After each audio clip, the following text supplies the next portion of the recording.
Por allá estaba haciendo lo que le llaman ahorita décimo. Antes le decíamos quinto de secundaria, de bachillerato, ¿se acuerdan? Los más mayorcitos, hasta ahí, no diga más. Y teníamos una prueba, un examen intermedio de filosofía.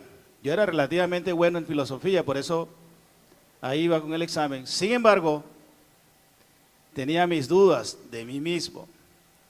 Y el profesor dijo, todo a tierra, libros, maletines, bolsos a tierra. En esa época los pupitres eran de cajón, ¿se acuerdan? No como de brazo ahora que no se puede ocultar nada, no hay donde ocultar nada. En esa época eran de cajón. Y yo bajé mis bolsos, pero unas cuantas hojitas de donde iba a hacer la prueba, la metí en el cajón del pupitre. Y el profesor ya había advertido que nada en el pupitre, solo la hoja, bolígrafo y nada más. Pero como yo tenía mis inseguridades, mis pruebas, mis dudas ante esa prueba, yo insistí y me metí unas cuantas hojitas por si acaso se me olvidaba algo. Y no se me pasó por la mente jamás que el profesor iba a pasar pupitre por pupitre revisando qué quedaba por ahí que no debía estar. ¿Y ustedes qué creen que pasó ante esa prueba y ante esa duda que tenía yo de mí mismo? Yo empecé a trabajar e iba bien con 2 preguntas, contestándolas sin ninguna necesidad de buscar algo adicional en medio del pupitre. Pero cuando el profesor llega al pupitre mío, ¿qué creen ustedes que hizo? Me felicitó por tener esas hojas ahí en el pupitre. Hombre, ¿cómo va a ser posible? Me dice, retira las hojas, me las entrega, me quita la hoja de examen y me pone un 1. ¿Lo merecía? Por supuesto, eso hace algunos años, unos cuantos años. Continuamente estamos siendo probados, continuamente estamos siendo examinados. Dios, el Altísimo, el que todo lo sabe, el omnisciente también nos prueba. El profesor necesita saber en qué nivel académico estoy y si he asimilado los contenidos de su materia. Dios no necesita ver qué contenido espiritual, ni madurez, ni amplitud, ni profundidad tengo, porque Él ya lo sabe. Que eso quede claro en la prueba. Pero yo sí necesito percatarme en qué nivel estoy, que hace necesario que Dios me ejercite en la aflicción para prepararme, o mejor, para que Él me prepare para lo que tiene para nosotros. Vamos a hablar hoy en Santiago capítulo 1 sobre la actitud cristiana ante la prueba. Yo no tuve una muy buena actitud en aquella ocasión, bueno, y en otras tampoco las he tenido, y por eso no me ha ido bien cuando no he obrado conforme al manual de vida. Les invito a que abran en sus Biblias Santiago capítulo 1. Vamos a estudiar hoy versículos 2 al 11. La actitud cristiana ante la prueba, y recordar esa frase resumen que aparece allí, que aparecía, que la prueba perfecciona al cristiano. La prueba perfecciona al cristiano. Santiago capítulo 1 versículos 2 al 11. Voy a leer para ustedes, me siguen ahí en sus Biblias. Hermanos míos, tened por sumo gozo cuando os halléis en diversas pruebas, sabiendo que la prueba de vuestra fe produce paciencia. Mas tenga la paciencia su obra completa para que seáis perfectos y cabales sin que os falte cosa alguna. Y si alguno de vosotros tiene falta de sabiduría, pídala a Dios, el cual da a todos abundantemente y sin reproche, y le será dada. Pero pida con fe, no dudando nada, porque el que duda es semejante a la onda del mar, que es arrastrada por el viento y echada de una parte a otra. No piense, pues, quien tal haga, que recibirá cosa alguna del Señor. El hombre de doble ánimo es inconstante en todos sus caminos. El hermano que es de humilde condición, gloríese en su exaltación, pero el que es rico en su humillación, porque él pasará como la flor de la hierba. Porque cuando sale el sol con calor abrasador, la hierba se seca, su flor se cae y perece su hermosa apariencia. Así también se marchitará el rico en todas sus empresas. Esa es la cita que tomaremos como referencia para la reflexión de hoy. Recuerden eso, la prueba perfecciona al cristiano. Hay metodologías que de Dios no muy agradables, eso es verdad, vamos a admitirlo, no son muy agradables desde la óptica nuestra, pero son justas y necesarias para moldearnos conforme al carácter de Cristo, ¿cierto? Una de ellas es la que estoy comentándoles, la prueba, la cual si afrontamos con las actitudes correctas, que vamos a compartir 3 en esta mañana, serás un cristiano paciente, maduro e íntegro. ¿No te suena agradable eso? La metodología no, pero el producto sí, vale la pena. Como cristianos debemos afrontar las pruebas, pero ¿cómo las afrontas? Las que usualmente o a las que usualmente eres sometido, ¿cómo afrontas las pruebas? Eso es lo que vamos a compartir en esta mañana. Les invito por favor a que abran allí sus Biblias y escuchemos al Señor con atención en el capítulo 1 de Santiago. En primer lugar, una primera actitud que debemos tener frente a las pruebas es que el cristiano debe tener gozo. Así dice Santiago, así dice el Señor para nosotros. ¿Cómo debo reaccionar en las crisis, en las aflicciones? Porque toda prueba, como miraremos, tiene implicada aflicción, dolor, tristeza. Por eso le decía, la metodología de Dios no siempre nos gusta, no nos son agradables, pero son efectivas y necesarias entre tanto estemos en esta carne. Por lo tanto, una primera propuesta que tiene Dios para nosotros a través de Santiago, en el capítulo 1, versículo 2, es que el cristiano en la prueba debe tener gozo. Eso parece como contradictorio. ¿Cómo es posible estar profundamente contento y alegre en nuestro interior cuando nos vemos sometidos a la crisis de la aflicción, de la escasez, del dolor, de la enfermedad, de la prueba en sus distintas manifestaciones? Pues sí es posible, porque uno de los frutos del Espíritu Santo, una de las manifestaciones del fruto del Espíritu Santo es gozo, entre otras, el gozo. Y todo aquel que ha nacido de nuevo, que tiene a Cristo como el Señor y Salvador de su vida, está capacitada para tener gozo en medio de la aflicción, en medio de la prueba. Entonces, una primera actitud que usted y yo, como cristianos genuinos que somos, eso creo, debemos expresar en la prueba es el gozo, por lo que va a decir Santiago, va a dar las razones por qué. Y dice también que estas pruebas son diversas. No es que Dios te va a probar de una sola manera, en un solo tiempo, en una sola edad de tu vida cristiana, en un lugar. No, el autor tiene cuidado de decirnos, tened, es una orden, tened por sumo gozo, un gozo elevado en el Señor cuando se hallen en diversas pruebas. La palabra que utiliza allí para diversas es multicolor, indicando por lo tanto la pluralidad de ellas.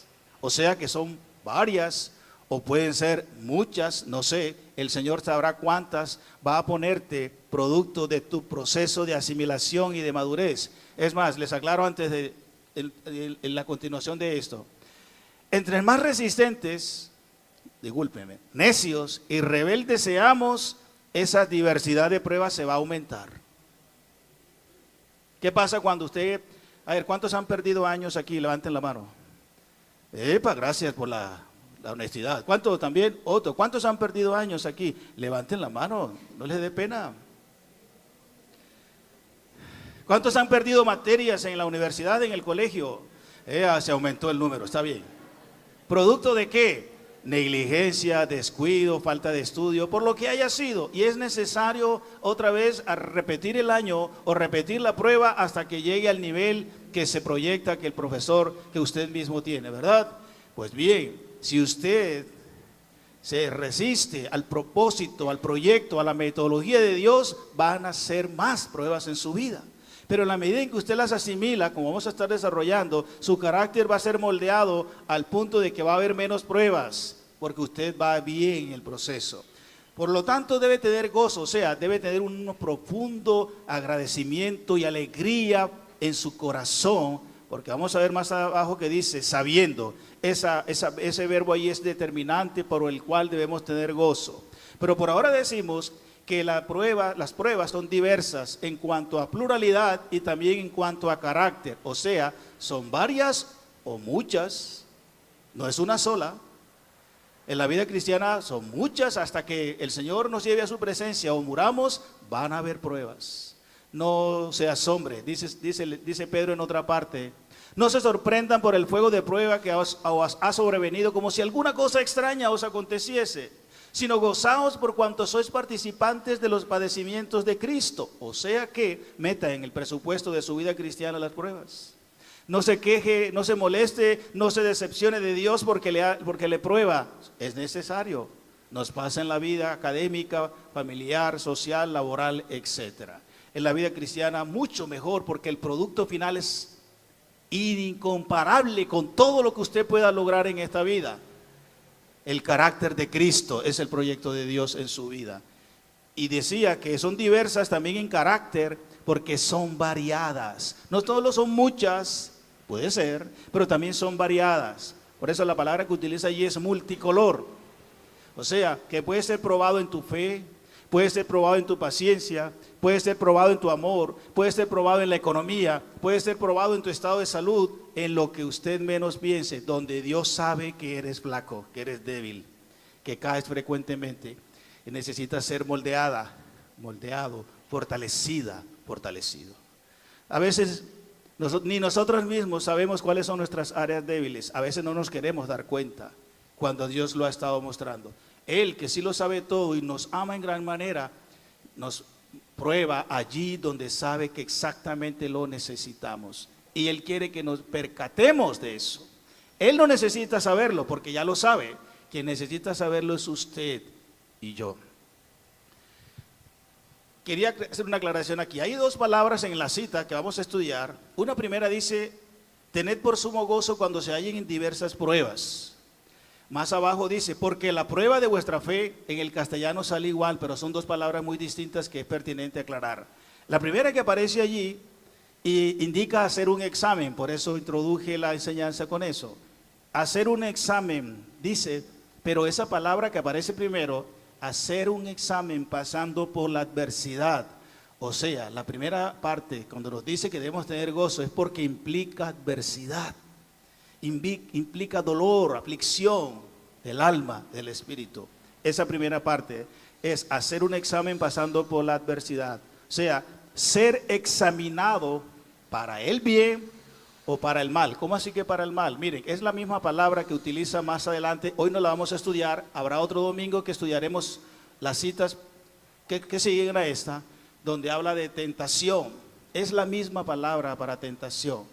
Porque toda tentación implica una prueba, pero ninguna tentación viene.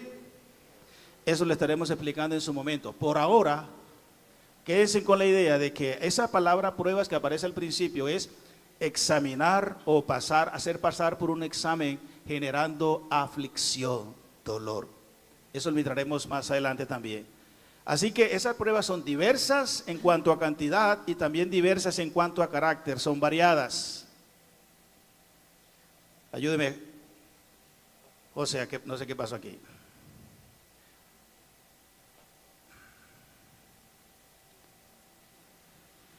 Ahí está bien. Entonces, un primer aspecto que hemos visto ahí es que el cristiano debe tener gozo en la prueba, o sea, alegría, debe gozarse y alegrarse en la prueba. Dios la da, Dios lo da. Es un profundo alegría en su corazón. ¿Por qué? Dile lo que dice el versículo 2. Sabiendo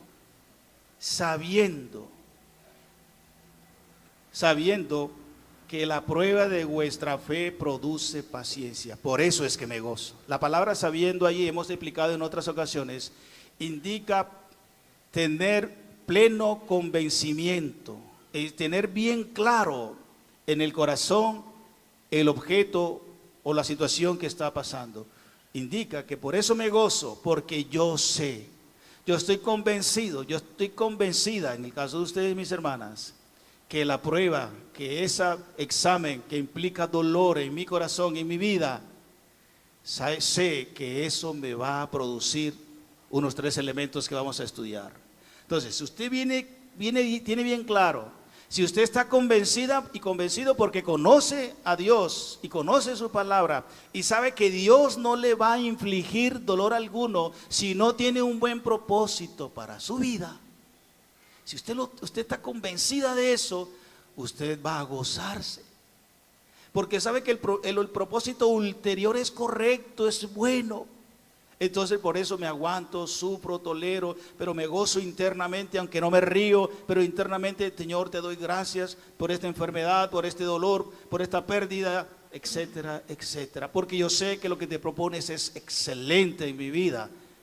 Usted se proyecta al producto de esto. Y dice que el producto de la prueba, efectivamente, dice, es que produce paciencia. Paciencia. Yo sé que pocos somos pacientes, en su gran mayoría. Hay muchos hombres y mujeres que he conocido, con las que he tratado, que son muy pacientes y de veras es un buen modelo para mí. No siempre soy paciente, tengo que admitírselos.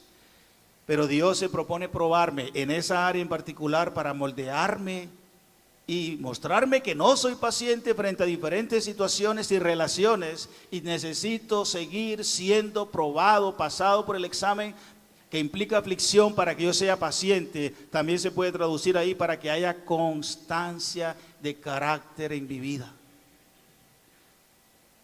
Porque la impaciencia implica una inconstancia en el carácter, en la intolerancia, en el no soportar, en no saber esperar. Y por lo tanto reacciono, hablo, pienso, actúo, me conduzco, y usted también como lo hace. Por lo tanto, Dios sabe que allí es débil, flaca, floja, necesitas ayuda, por eso te hace pasar por el examen de la prueba, para que tengas constancia de carácter, paciencia de carácter. Y otro resultado por el cual Dios te quiere probar para que se halle en tu corazón es, dice, madurez. Dice el versículo 3. Sabiendo que la prueba de vuestra fe produce paciencia, versículo 4, mas tenga la paciencia su obra completa para que seáis perfectos. Una vez que el Dios está forjando en ti paciencia, constancia de carácter, perseverancia de carácter, y dice, para que la obra sea completa, comienza con la paciencia, y para que la obra que Dios se propone a través de la prueba sea completa, dice, para que seáis también perfectos. La palabra perfección que aparece allí es pleno desarrollo también del carácter. Primero un carácter paciente, constante, y luego un carácter amplia y altamente desarrollado, maduro. Hace unos 2 domingos atrás el hermano Philip nos enseñó en Hebreos que por el uso, por la práctica frecuente de la palabra es que viene la madurez. Bien. Y esta mañana el Señor a través de su palabra nos está diciendo que el propósito suyo en la prueba es el producto de madurez en la vida nuestra. Y aquí otro elemento que se suma, que Dios utiliza su palabra y la prueba, para que tengas un carácter equilibrado, altamente desarrollado, maduro. Y cuando hablo de maduro aquí no me refiero a edad. No importa que tengas 60, 70, 50, 40 o tengas 20 años. De acuerdo a tu edad puedes ser una persona madura, un cristiano maduro, un joven maduro. Parece contradictorio, pero estamos hablando en términos espirituales. Porque la madurez viene por la práctica y la madurez viene por el ejercicio de la prueba, porque Dios te ha forjado, moldeado, esculpido a través de la prueba y has salido airoso, y por eso eres una persona altamente desarrollada espiritualmente, apta para soportar, tolerar, esperar. Y otro producto de la prueba es, dice, para que seáis cabales, sin que os falte cosa alguna. Eso lo resumimos con la palabra completo o íntegro. Cuando dice que no nos falte cosa alguna es que seáis completo, sin que os falte cosa alguna. Aquí cosa alguna no se refiere a nada que ver con lo material, porque se puede ser maduro, se puede ser paciente o constante y se puede ser íntegro aún no teniendo todo lo material que muchas veces queremos tener. Aquí se refiere al carácter espiritual suyo y mío, que no tiene valor alguno porque muchos ricos, multimillonarios, ni pacientes, ni maduros, ni íntegros son. Y tienen 70 y 80 años, por lo tanto no tiene nada que ver con eso. Se refiere al carácter espiritual que Dios se propone forjar en tu vida y en la mía, que es mucho más valioso y precioso para con Dios y seguro también para con la iglesia. Eso es lo que Dios se propone. Ahora bien, decía lo siguiente también. La palabra que aparece prueba aquí es muy distinta a la primera. Esta palabra prueba que aparece aquí, por supuesto, y tiene relación con el contexto que estudiamos, es carácter aprobado o digno de confianza.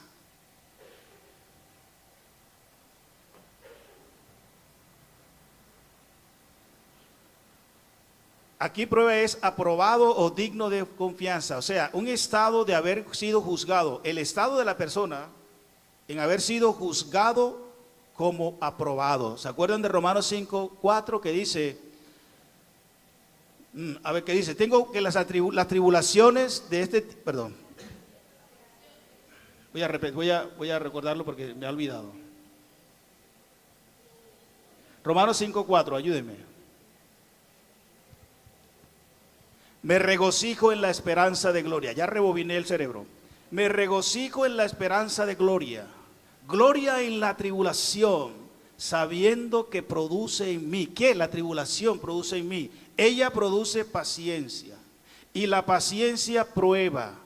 Y la prueba esperanza. Y la esperanza no avergonzará. ¿Se acuerdan? Ya me acordé. Interesante. Por muchos años escuché que no hay que pedir prueba a Dios, no hay que pedir paciencia a Dios, porque si pedimos paciencia viene prueba. Sabe que eso no es lo que está diciendo el texto. La palabra que aparece en Romanos es la misma que aparece aquí en Santiago, y la palabra es carácter aprobado. Claro, ya pasamos por la prueba, la primera, de la aflicción, y soportamos, la entendimos sabiendo, comprendimos sabiendo, y la aplicamos y dimos gloria y gracias a Dios porque sabíamos cuál era el propósito, estas tres. Entonces he pasado, Dios me ha pasado caso juzgado, estado de haber sido juzgado como aprobado, y mi carácter ahora es un carácter aprobado. Por lo tanto, la palabra prueba que aparece aquí es distinta a la de arriba y es carácter aprobado, una persona digna de confianza. También se traduce la prueba que aparece allí. O sea, que lo que Dios se propone es que tengas una vida, un corazón paciente, maduro e íntegro. Eso es un carácter aprobado para Dios. Eso se propone Dios con la prueba. ¿Lo sabías? ¿Lo sabes ahora? Gózate, alégrate cuando eres o seas probado, porque Dios quiere que tengas un carácter aprobado y la prueba es un medio de Dios para lograrlo en ti.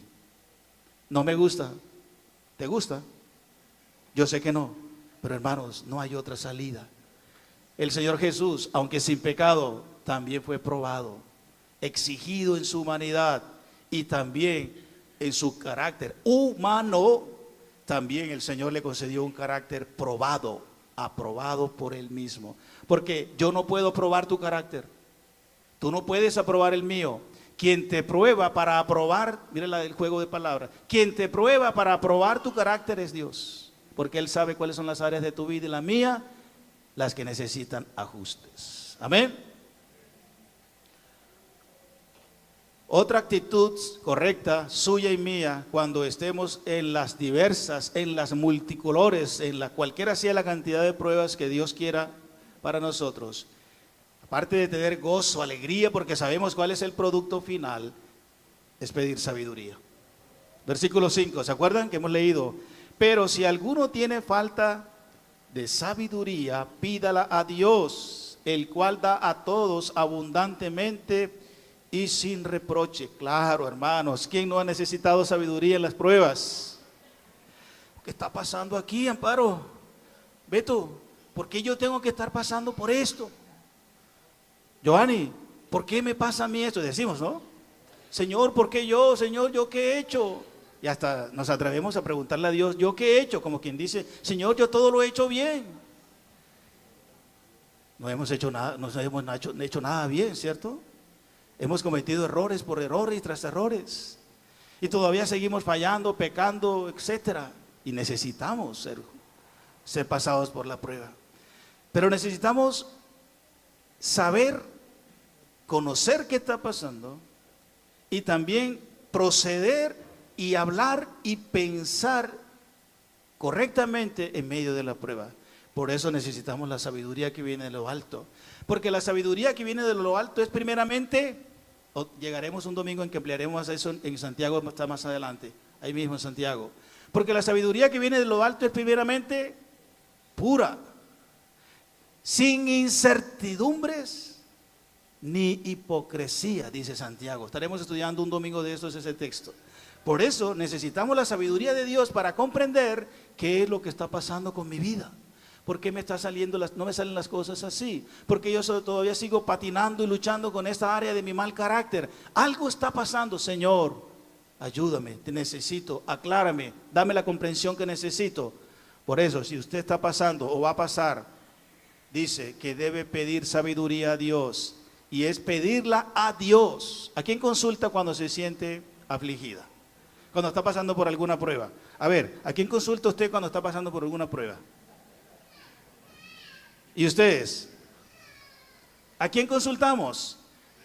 ¿A algún hermano? ¿Al pastor? ¿Al anciano? ¿A la vecina? ¿Al tendero? ¿A quién? Para que le muestre, ¿usted qué piensa? Mire, estoy pasando por esto y por esto, no sé, yo no he sido mal padre, yo no he sido mala esposa, yo he sido buen estudiante a lo largo de estos 30 años de estudio y todavía no he salido del bachillerato. ¿Qué está pasando? Pida sabiduría, pero a Dios. Él. Hay un texto muy hermoso en Job que encontré hace unos días, me fascinó mucho, en la prueba de Job, en la angustia de Job, en el Job no tener todas las respuestas. Y llegan sus amigazos a darle explicaciones y a juzgarlo injustamente. Y hay un relato bien interesante cuando dice: subí a la montaña, fui al valle, fui a los ríos, fui a las cuevas a buscar la sabiduría y no la encontré. Y luego termina el texto, estoy haciéndole una síntesis, y luego termina el texto diciendo que he hallado que la sabiduría solo está en Dios. Entonces, ¿quieres la sabiduría de este mundo? Dice, es terrenal, animal y diabólica. ¿Quieres la sabiduría de Dios? Es primeramente pura, santa, sin incertidumbres y sin hipocresía. Por lo tanto, en medio de la prueba, la actitud correcta es pedirla a Dios, porque careces de ella. El hombre no nace con la sabiduría de Dios. El hombre tiene una sabiduría humana, o sea, una aplicación práctica del conocimiento humano, terrenal, para muchas áreas del conocimiento, eso está bien. Pero para lo espiritual, para comprender a Dios, para saber qué será de su vida, no tiene la sabiduría de Dios. La necesitas, la necesito, la necesitamos. Para todas las situaciones de nuestra vida, vamos a la fuente original, genuina, fiel de la sabiduría, nuestro Dios y Padre Celestial. Y también porque el hombre carece de ella, pero Dios es el dador de ella. Y te promete hoy, en medio de la prueba, cuando no estés entendiendo qué está pasando, pide sabiduría a Él y dice que Él da a todos, sus hijos, sus redimidos, sus salvos, todos, abundantemente, sin reproche. La idea de reproche ahí es que Él no desprecia a nadie para no otorgársela a aquellos que han sido redimidos por la sangre del Cordero de Dios. Hermanos, si estás pasando por una prueba, o varias pruebas, porque a veces son varias, el Señor sabe cuántas va a enviarte, por cuántas va a pasarte. O vas a pasar más adelante por alguna prueba, pide sabiduría a Dios para comprenderla, para hablar, porque a veces como no la comprendemos, nos quejamos y hablamos mal, quejumbrosamente, reclamando, acusando. Dios ya me ama, Dios ya no me ama, Dios ya no se interesa por mí. ¿Cómo es posible que me haya hecho pasar por esto? Si yo ofrendo en la iglesia, ¿qué tiene que ver la ofrenda con el que Dios no me pruebe? Pero hasta ese nivel llegamos. Yo tengo 20 años de estar en la iglesia, yo soy el pastor de la iglesia. Sí, pero el pastor de la iglesia es cuanto más tiene que ser probado. Yo que dije, bueno, eso es verdad. Sí, hermanos, porque es que al que más se le da, más se le exige, más se le demanda. De tal manera que todos vamos a ser probados. Pero Dios también a todos está dispuesto generosamente a darnos sin menosprecio la sabiduría para que podamos comprender y pensar, razonar, hablar y a conducirnos adecuadamente en medio de la prueba. Y no tener que sacar del cajón elementos adicionales en nuestra incomprensión y duda de lo que estamos siendo probados, porque nos va a ir mal. A veces en medio de la prueba, como no comprendemos qué estamos haciendo, entonces buscamos elementos no cristianos, no bíblicos, no espirituales para comprender qué está pasando. Levanten la mano acá, ¿cuántos han consultado alguna vez a una bruja, brujo, adivino, hechicero? Mire, otro honesto en esta mañana, le felicito. ¿Cuántos más le acompañan? Mire, ya me están siguiendo levantando las manos. Esto está bien, reconozcámoslo. Cuando Saúl, ese necio rey, primer rey de Israel,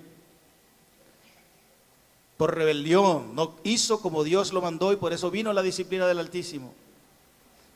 No comprendía qué pasaba y quería saber qué pasaba. Dios le ordenó a Samuel: no más trato con Saúl, no voy a darte palabra para Saúl. ¿Qué hizo Saúl para buscar explicaciones a lo que le pasaba? Y si su futuro como rey tenía algún valor, consultó a una bruja para que le diera razones de lo que estaba pasando. No te suceda. Solo Dios tiene los móviles y el propósito por el cual te ha pasado o te va a pasar por esa prueba. Pida sabiduría a Dios, Él la va a dar y vas a comprender y va a haber paz y reposo en tu corazón y a gozarte por lo que Dios te dé.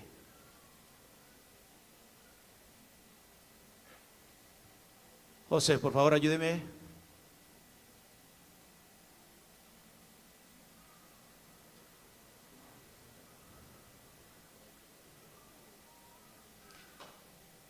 Pídala a Dios, pero dice también Santiago que debe pedirla con fe. Versículo 5 y versículo 6. Pero pida con fe, no dudando nada, porque el que duda es semejante a la onda del mar, que es arrastrada por el viento y echada de una parte a otra. En medio de la prueba, cuando está arreciando la prueba.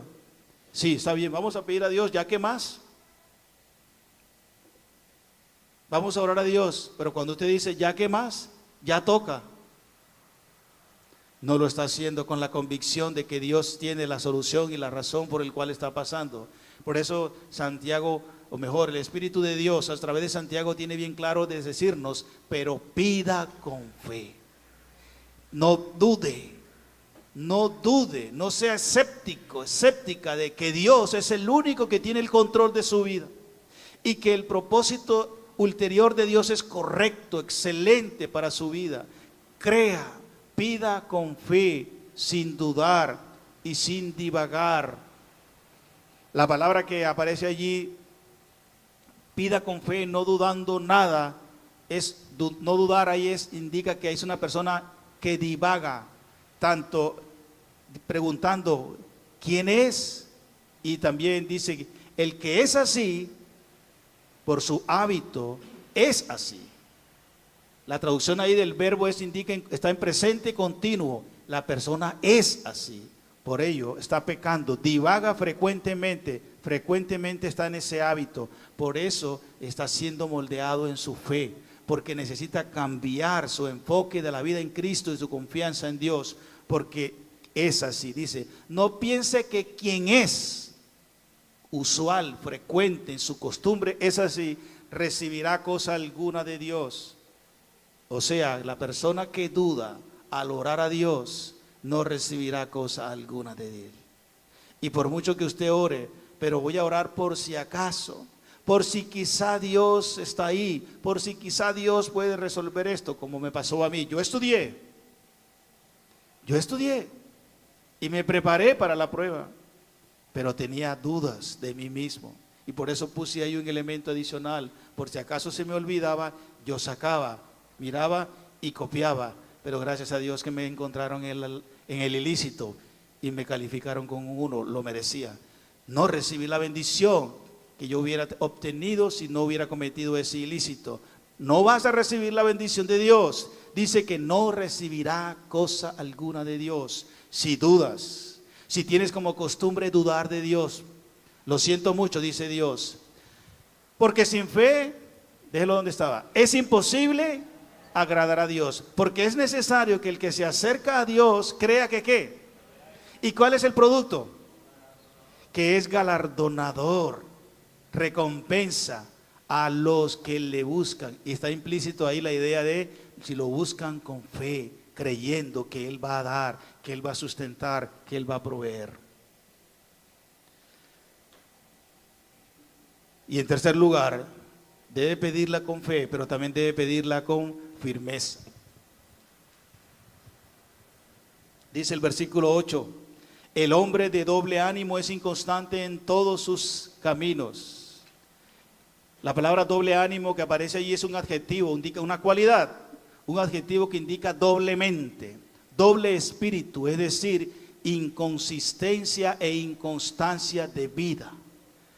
El hombre de doble ánimo indica ahí tres ideas. Pedir con firmeza es pedir sin vacilar en lo que piensa, pedir sin vacilar en el propósito y pedir sin vacilar por el resultado. El hombre de doble ánimo, o sea, el hombre que tiene una mente, un espíritu dividido en opinión y en propósito, o sea, ni sabe qué necesita, ni sabe qué quiere, no sabe para dónde va. Por eso las personas que son así, inconstantes, inconsecuentes con su vida, hoy comienzan algo, mañana dicen ya eso no me conviene, no me sirve, no me gusta, y empiezan otro estudio, otra empresa, otra novia, otra esposa, otro esposo. Estoy hablando en serio, en términos, la Biblia dice, la persona, varón o mujer, cristiano que es así, es inconstante ¿en cuántos caminos? En todas las áreas de su vida. ¿Pero por qué? Porque tiene un corazón dividido, doble ánimo, doblemente, en cuanto a opinión de lo que piensa de las cosas y en cuanto a propósito, no tiene bien claro qué quiere en la vida, y eso no es correcto en la vida de un cristiano.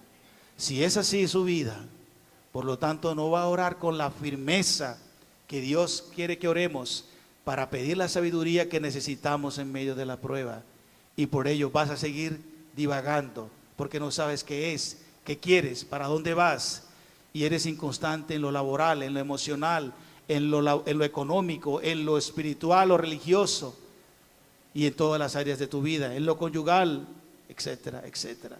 Compras una moto hoy, me parece muy buena, dos añitos la vendes, mañana compras otra porque ya esta no te gusta porque tiene las llantas muy grandes. Yo me gustan las llantas más pequeñas. Y entonces, ¿para qué la compraste? Porque es que yo no sé qué me pasó.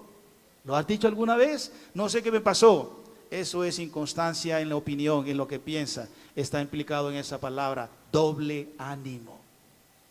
Por lo tanto, el Señor nos invita a que pidamos sabiduría a Dios con decisión, con firmeza, y así en todas las áreas de nuestra vida. Pedir firmeza para todas las decisiones, no tomar las cosas a la ligera, orar, investigar, consultar, pero sobre todo orar y pedir a Dios sabiduría. Y una vez tomada la decisión, manténgase ahí y no estar divagando entre una y otra opinión y propósito. Carajo.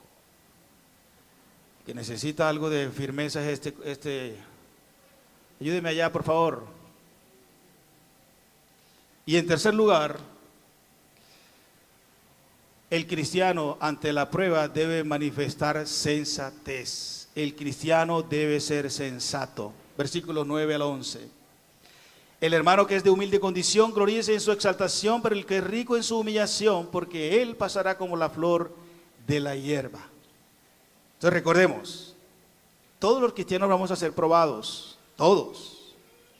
La prueba perfecciona tu carácter, tu vida, te hace mejor cristiano, mejor madre, mejor esposa, mejor esposo, mejor en todas las áreas de la vida. La prueba que Dios se propone en ti. ¿Qué actitud debemos tener en ellas? Una primera actitud es que debemos ¿qué? Tener gozo, no queja, no exigencias, no reclamos, sino gozo, alegría interior, porque el producto es bueno. El producto es que seamos maduros, perfectos, cabales, íntegros. También debemos reaccionar ¿qué? Pidiendo sabiduría. Dios, yo no entiendo, no sé qué pasa. Bueno, Señor, dame la sabiduría para pensar, hablar y conducirme adecuadamente en medio de la prueba y salir vencedor, vencedora, airoso. Y ahora, en tercer lugar, debemos ser sensatos en medio de la prueba. Y aquí pone unos dos elementos interesantes. Utiliza Santiago como ilustración, sensatez desde el punto de vista cuando eres probado como pobre o cuando eres probado como rico. Miren, intentémonos trasladar a la época. La iglesia, Santiago escribe a los cristianos en la dispersión. Hay hermanos que producto de esa deambular de un lugar a otro no tienen mucho económicamente. Por ahí alguna carpa, porque todavía había hermanos que pasaban de un pueblo, de una ciudad a otra, y lo que su propiedad era una carpa, no había una casa. Algunos la tenían, eso eran los ricos. En la iglesia, en Pentecostés, la iglesia ha nacido y se ha venido diseminando por toda esa región y ha habido personas tanto pudientes como no. Ustedes conocen la dinámica comunitaria que se generó al principio de la iglesia, que muchos vendían lo que tenían para darlo a los pobres y tener todo.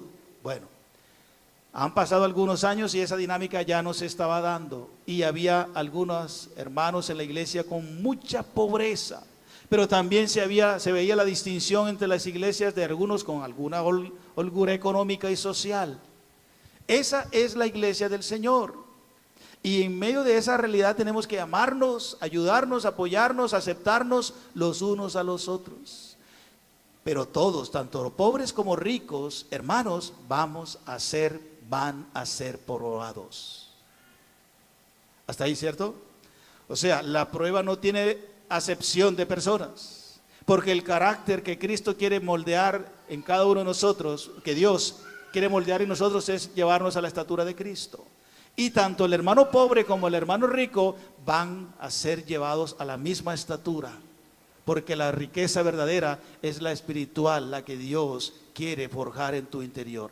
Así las cosas, si usted es probada o probado como pobre, sea sensato. ¿Eso qué indica? Piense con cordura. Tu pobreza no te salva, tu pobreza tampoco te condena, económicamente, materialmente hablando. De tal manera que como pobre dice, gloríate en tu baja condición, en tu humilde condición, dice literalmente Santiago. La palabra humilde ahí es rebajar, bajarse a un nivel tal de reconocimiento de que no tiene nada. Por ello pongo allí baja condición, porque era condición pobre, económicamente hablando. Bien, entonces el Señor dice, Santiago dice, si en medio de la prueba, tanto para los pobres como los ricos, debemos ser sensatos todos. Los pobres, que a pesar de su baja o su escasa condición económica, gloríese, alabe a Dios, adore a Dios, gócese en el Señor, como ya vimos en el versículo 2. Pero también dice, gloríese en su real exaltación. ¿Eso qué quiere decir? La exaltación que aparece allí es la idea de que en la alta valoración y dignidad que tiene ante el Señor. ¿Por ser pobre? No, porque el Señor ahora te ha hecho rico en Él. Acuérdense, hemos leído en otras ocasiones que nuestra riqueza es celestial. Nuestra riqueza es la que Dios nos ha dado, tenerlo a Él como nuestro Señor, recompensas, galardones que tenemos en el Señor reservados, esa es nuestra mayor riqueza. Por eso dice, poner los ojos en las cosas de arriba, no en las de la tierra. Así que los hermanos que en su condición de pobreza económica, recuerden esto, gloríate y dale gracias a Dios. El apóstol Pablo decía, Filipenses 4, ¿se acuerdan? Del 18 en adelante, sé vivir humildemente. O sea, ahí humildemente es escasamente, con lo poquito que tenga. Estoy acostumbrado a tener mucho o a tener poco. En todo y por todo estoy acostumbrado. El apóstol tenía bien claro ahora quién era en Cristo. Y él sabía que su mayor riqueza era tener al Señor Jesús en su corazón. y servirle y adorarle y seguir su obra. Él sabía que lo material, como vamos a mirar ahora, se va a desaparecer. Así que, hermanos amados, que la escasez o la abundancia no perturbe tu mente, creyéndote más o creyéndote poca cosa en la iglesia. No, en la iglesia todos somos igual, de alta estima delante de Dios. Por lo tanto, si eres pobre económicamente, gloríate, dale gloria a Dios, porque así lo ha determinado ahora. Posiblemente pudiera cambiar, y si Él no lo cambia nunca, no importa, Él así lo ha querido, pero Él se va a glorificar en tu condición. Pero también gloríate en que tu real valoración y alta estima delante de Dios no dependen de tu economía, sino de el gran amor y misericordia que Él tiene para contigo. Pero en cuanto a los ricos, hermanos, dice, ayúdeme José. No, la siguiente, por favor. Sigue la siguiente diapositiva, José. Siga. El cristiano debe ser sensato ante la prueba, como rico o como pobre. Ahora aquí está hablando de rico económicamente, efectivamente. Aquel que tiene recursos, producto de su trabajo, de una herencia, de cosas buenas. Esperamos que sí, ¿no? Cosas buenas. Tiene alguna riqueza, tiene alguna posibilidad económica y alguna influencia social. Pues bien, en la iglesia los hay. Eso no está mal. Eso no está mal. Desde el punto de vista económico, social. Si así lo quiso Dios, gloria a su nombre. Eso es lo que hay que ser sensatos. Y no perturbarse, no molestarse, no resentirse, no frustrarse con eso. Porque ahí es donde se expresa esa dinámica de compartir mutuamente. Los que tienen, dice, compartiendo para las necesidades de los santos. ¿Cómo aprendemos a compartir? En medio de esta diferencia económica y social que también se aprecia en la vida de la iglesia. Entonces, para los ricos, dice, ser probados, dice, gloríense en su baja proyección. ¿Por qué? Dice la escritura ahí, porque Él, como su riqueza, es pasajera. Interesante lo que dice el versículo.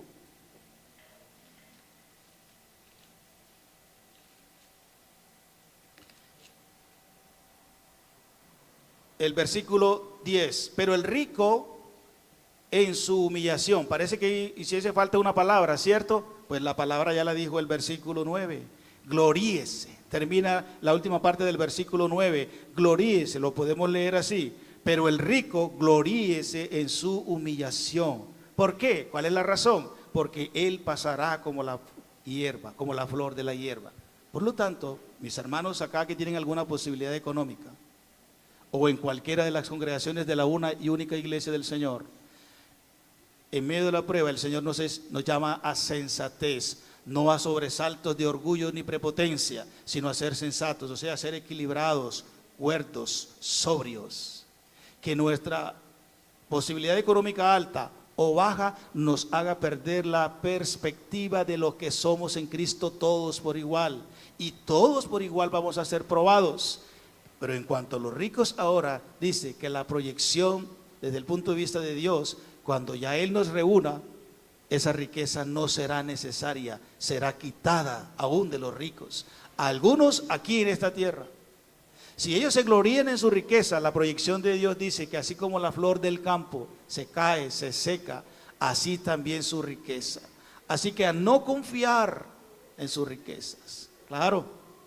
Hermanos, ¿usted qué va a decir que van a ser los ricos probados? Si ellos tienen cómo. Si necesitan comida, nada más sacan su chequera y compran. Si necesitan un vehículo, nada más sacan y compran. Si necesitan viajar, si se afectan de salud, nada más compran y pagan medicina costosa. ¿Sí, hermanos? ¿Ustedes creen que es así tan fácil? No. No cree que el dinero lo puede y lo paga y lo resuelve todo. No es así. El Señor ha dicho aquí, ha declarado en su palabra que el rico también, el hermano, está hablando de hermanos, la proyección de su riqueza es que también va a caer, bajará. Y si gloríense en su baja, también serán rebajados en esa parte, o sea, al nivel de no poder depender de su riqueza. Conozco ricos que no pueden cambiar su carácter, solucionar su problema conyugal, solucionar su problema de drogadicción, de alcohol. Ricos que están enfermos terminales y su montón de dinero no sirvió para nada porque lo que Dios ha establecido sobre sus vidas no lo resuelve nada. Así las cosas, el rico gloríese en su baja proyección, Dios lo ha proyectado así, pero también gloríese por su futura extinción. Cuando dice allí marchita como la flor, la palabra marchitar allí es extinguir o desaparecer como la hierba, como la flor, así el rico también se marchitará, se extinguirá, desaparecerá como la flor del campo. Dios lo dice, yo le creo, lo hemos visto. Desde el Antiguo Testamento está esa declaración. Además, su tesoro, su riqueza no tendrá ningún asidero en el cielo. En el cielo todos entraremos con lo mismo, renovados, restaurados, y la riqueza que se haya acumulado se quedará en esta tierra. Así que, hermanos, seas rico o seas pobre, en medio de la prueba, sea sensato. Es el tercer mandato que nos da el Señor en esta mañana. ¿Qué haremos? ¿Vamos a seguir quejándonos? ¿Vamos a seguir quejándonos?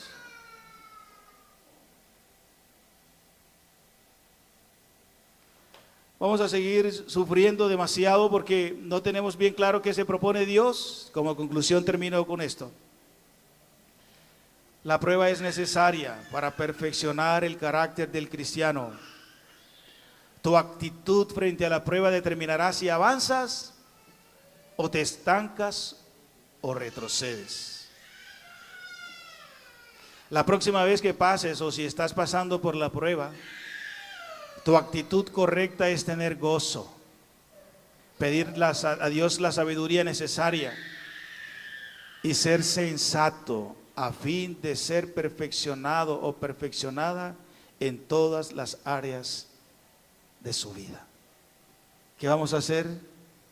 ¿Qué vas a hacer en la actual prueba que estás pasando? En las futuras que vengan, porque vendrán. Y gracias a Dios porque vienen las pruebas. Sí, hermanos, gracias a Dios por las pruebas. Si has asimilado bien lo que hemos dicho, si sabes que el propósito ulterior de las pruebas es correcto, bueno, excelente, le vas a dar gracias a Dios por las pruebas. Cuando ya has sido ejercitado en ellas, te vas a dar cuenta que era necesario, que Dios tenía razón en haberte hecho padecer por eso, porque ahora vas a ser una mejor cristiana, un mejor cristiano, esposa, esposo, empleado, compañero, hermano, etc. Póngase de pie, por favor.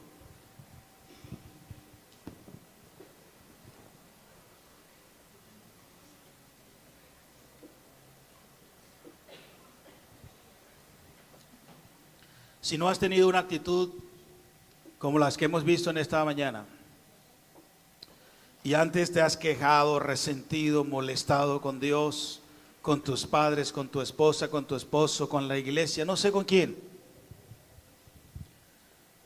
y Dios ha hablado a tu corazón en esta mañana, Dios nos ha hablado a nuestro corazón, vamos a dejar que ella nos confronte. Y si ahora estás pasando por algo que rehusas, que rechazas, porque no crees que eso puede ser una prueba de Dios, confiésalo hoy. Haya descanso, haya reposo. Ven a los pies del Señor. Dile cómo te sientes. No le ocultes nada. Dile la verdad. Él te conoce. Acuérdate que Él ya lo sabe todo. Pero Él quiere en esta mañana, como lo hemos estudiado, que sepas cuál es tu verdadero estado espiritual. Y si Él te está probando, es para perfeccionarte. Déjalo que lo haga. No luches más con eso. Abandónate en sus manos.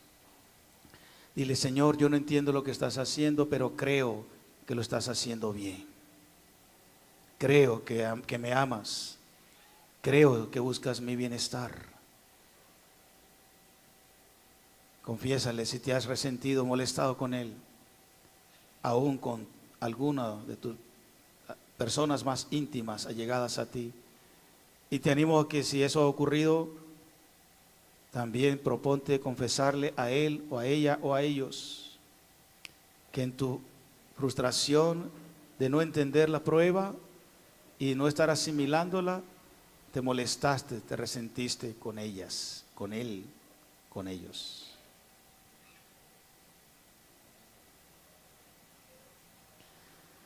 Sí, Señor, es verdad, lo reconocemos, lo confesamos en esta mañana aquí tu iglesia. No siempre hemos reaccionado con gozo. No siempre te hemos pedido a ti primero sabiduría. Y no siempre hemos sido sensatos. Y por eso todavía pudiéramos estar siendo probados en lo mismo de hace 2, 3 o más años. Lo reconocemos, Padre. Pero hoy, Señor, queremos tomar la firme decisión, determinación de crecer, de avanzar, de madurar.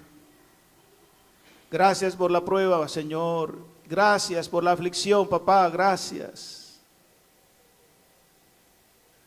Confesamos, Señor, que no siempre nos ha gustado, pero te adoramos porque ahora entendemos que son necesarias, útiles, vitales, para que cambiemos, para que maduremos, para que avancemos y seamos como el amado Jesús. Ayúdame, Señor, a comprenderlo y aplicarlo. Ayuda a mis hermanos que también están luchando como yo con lo mismo, Señor. No soy distinto, somos iguales, Señor. Nuestra naturaleza nos lleva a ser necios y rebeldes. Pero te adoramos en esta mañana en el nombre de Jesús, Padre. Que tu palabra corra, sea extendida y establecida en nuestro corazón. Y salgamos con la firme decisión de ponerla en práctica y no ser oidores olvidadizos. Tu bendición, tu ánimo, tu gozo, tu esperanza sea con cada uno de los hermanos y amigos que están acá. No sé qué carga trajo, no sé qué conflicto está pasando. Por favor, Señor, dale descanso, dale refrigerio, dale paz al confiar en ti. En el nombre de Jesucristo, nuestro Señor, te lo pedimos. Amén.